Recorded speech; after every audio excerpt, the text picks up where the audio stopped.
नमस्कार दोस्तों, मैं मनीष अलग आपका वापस इस वीडियो में स्वागत करता हूं। जैसे कि पिछले वीडियो में हमने डिस्कस किया था कि एमएसएमई के प्रावधानों को, एमएसएमई एक्ट डेवलपमेंट एक्ट 2006 के प्रावधानों को यूज करते हुए हम कैसे अपने बायर से पैसा निकलवा सकते हैं। इसमें दो चीजें हमने डिस्कस करी थी। नंबर वन, कि हम उसको डिमांड नोटिस भेजें, और नंबर टू, हम अपने कॉन्ट्रैक्ट्स और अपने इनवॉइसेस के अंदर कुछ ऐसा चेंज करें जिससे कि हमारा ये पैसा निकलवाना एमएसएमई एक्ट के थ्रू और आसान हो जाए। ये कुछ चेंजेस जो हैं, ऑल्ट्रेशंस जो हैं, वो हमें फायदा और जगह पे भी दे सकते हैं। जैसे कि नॉर्मली आप एज अ बायर, आपको जीएसटी का क्रेडिट तभी मिलता है जब आपका सप्लायर अपनी जीएसटीआर के अंदर वो अपलोड नहीं कर देता, तब तक आपको उसका टैक्स क्रेडिट नहीं मिलता। और नॉर्मली हमने देखा है कि ये प्रॉब्लम आती है। मतलब कि जैसे आपने 100 रुपए का माल खरीदा किसी से, 18 रुपए उस पर जीएसटी दे दिया, लेकिन आपके सप्लायर ने अपलोड नहीं किया, उसकी वजह से आपको उसका क्रेडिट नहीं मिला। वो मतलब जो 118 रुपए आप दे चुके हैं, उसके ऊपर आप 18 रुपए दोबारा से देना पड़ जाता है।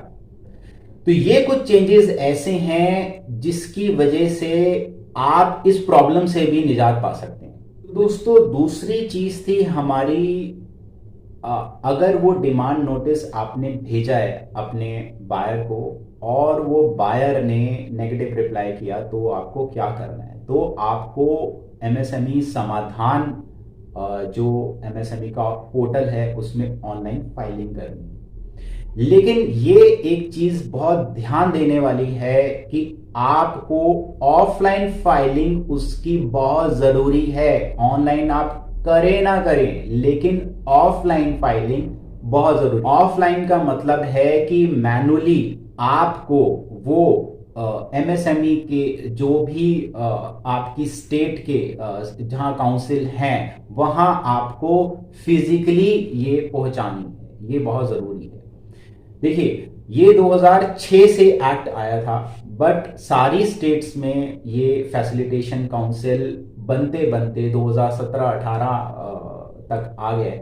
बट अभी खुशी की बात ये है कि मोस्टली सारे स्टेट्स के अंदर है। आपकी स्टेट में हर एक एमएसएमई फैसिलिटेशन काउंसिल बनाया गया है। तो इसकी जो लिस्ट है फैसिलिटेशन काउंसिल की ऑल अक्रॉस इंडिया, वो भी मैं अपनी डिस्क्रिप्शन में आपको शेयर कर रहा हूं। देखिए, अभी जो हम डिस्कस कर रहे हैं एमएसएमई समाधान के, वो माइक्रो और स्मॉल एंटरप्राइजेस के लिए लागू होता है ज़्यादा। तो इसके अंदर बेसिकली आपको इस पर्टिकुलर साइट पे जाना है, जिसका शेयर मैं ऊपर कर, और अपने डिस्क्रिप्शन बॉक्स में भी शेयर करूंगा मैं। अगर आपकी पेमेंट 45 दिन से ऊपर नहीं आई है और आपने ऑनलाइन फाइलिंग करनी है एमएसएमई समाधान पोर्टल पे, तो आपको क्या क्या चाहिए होगा। सबसे पहला आपको चाहिए होगा उद्यम नंबर चाहिए होगा। बेसिकली रजिस्ट्रेशन होता है एमएसएमई के अंदर। ये आप वैसे ही कर सकते हैं, या साइट कोई भी, ऐसे बहुत सारे वीडियोस हैं जिसको आप देख के आप ये कर सकते हैं। और दूसरा आपको चाहिए होगा आपका मोबाइल नंबर, आधार नंबर से लिंक, जिसके अंदर ओटीपी आएगा आपको। हायर का आपको चाहिए होगा वर्क ऑर्डर, इनवॉइसेस वगैरह चाहिए होगी। और इन केस अगर आपके पास वर्क ऑर्डर नहीं है, तो उसके लिए भी एक अलग से सॉल्यूशन है, एफिडेविट लगता है। आप हमें कांटेक्ट कर सकते हैं अगर आपकी ऐसी कुछ परेशानी आ रही है।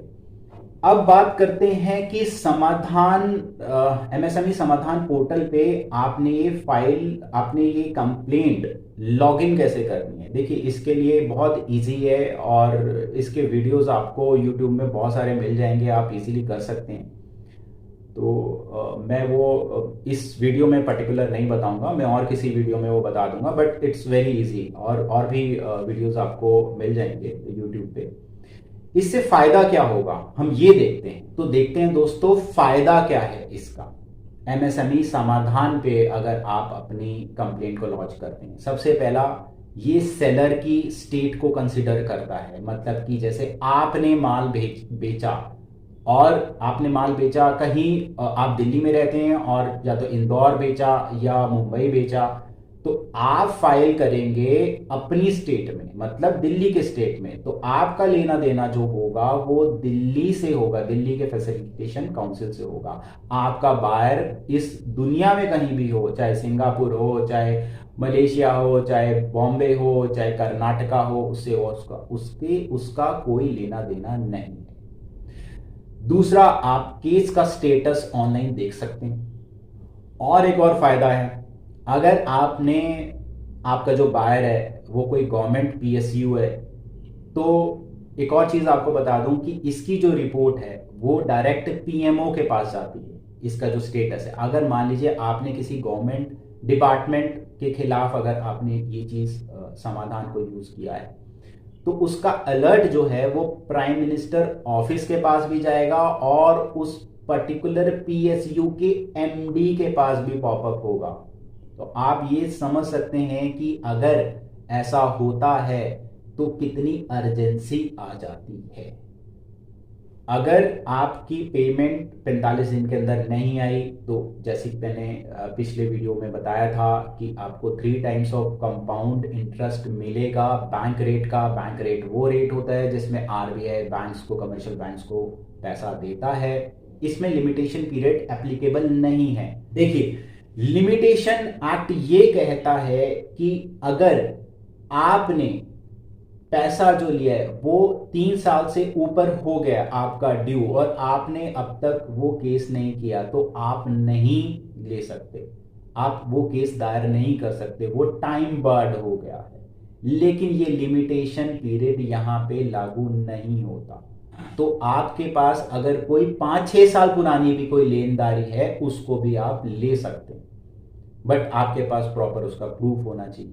तो इसमें फीस जो है वो बहुत नॉमिनल होती है, 1000, 2000, 3000 की फीस लगती है इसके अंदर। और जैसे कि पिछले वीडियो में मैंने आपको बताया था कि 75% जो है, अगर इनकेस अगर उसके खिलाफ आ जाता है, सारी चीज़ें आपने ठीक लगाई है, आपकी एप्लीकेशन जो है वो रिजेक्ट नहीं हुई, एक्सेप्ट हो जाती है और आपकी फेवर में आ जाता है ऑर्डर, तो उसको 75% जमा कराना पड़ेगा अगर वो उसके खिलाफ अपील करना चाहता है। तो देखिए, ऑनलाइन फाइल करने के बाद ये रिकमेंडेड है कि 15 दिन के अंदर अंदर आप इसकी ऑफलाइन फाइलिंग भी करें।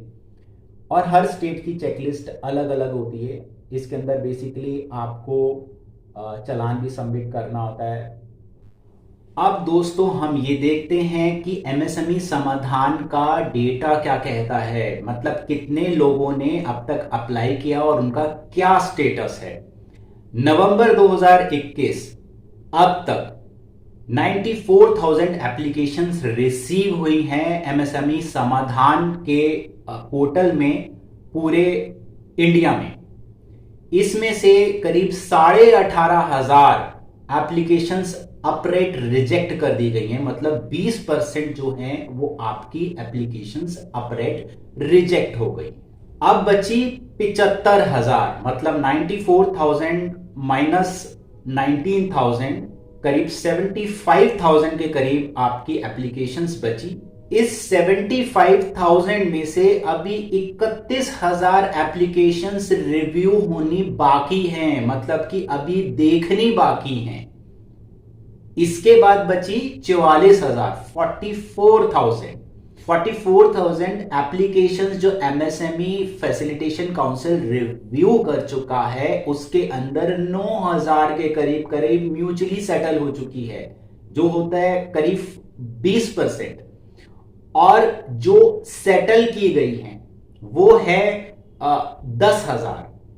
44,000 में से 10,000 एमएसएमई फैसिलिटेशन काउंसिल ने सेटल करी है, जो होता है करीब 23-24%। मतलब कि अगर आपकी एप्लीकेशन एक्सेप्ट हुई है और व्यू की गई है एमएसएमई समाधान के पोर्टल के थ्रू, मतलब फैसिलिटेशन काउंसिल ने वो व्यू करी है, कंसीडर करी है, तो 44% चांसेस हैं कि आपका पैसा आपके पास आ गया।